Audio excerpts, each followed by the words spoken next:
Hello, this is a Nifty handbag. I'm Jennie Rayment, by the way, and you'll find the Nifty handbag full instructions in a book that languishes under the title of Stitch Bits. It's actually one of a series, so there's also Sew Pieces, which has some very different things in it, and the latest one, which is Fans and Fabrications.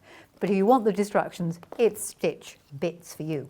Here is the Nifty handbag, and it can actually be made any size. It's a principle. The handles can be added on the front afterwards. I just stitched them on the front afterwards and literally took a piece of fabric, folded it up, stitched it on the side there.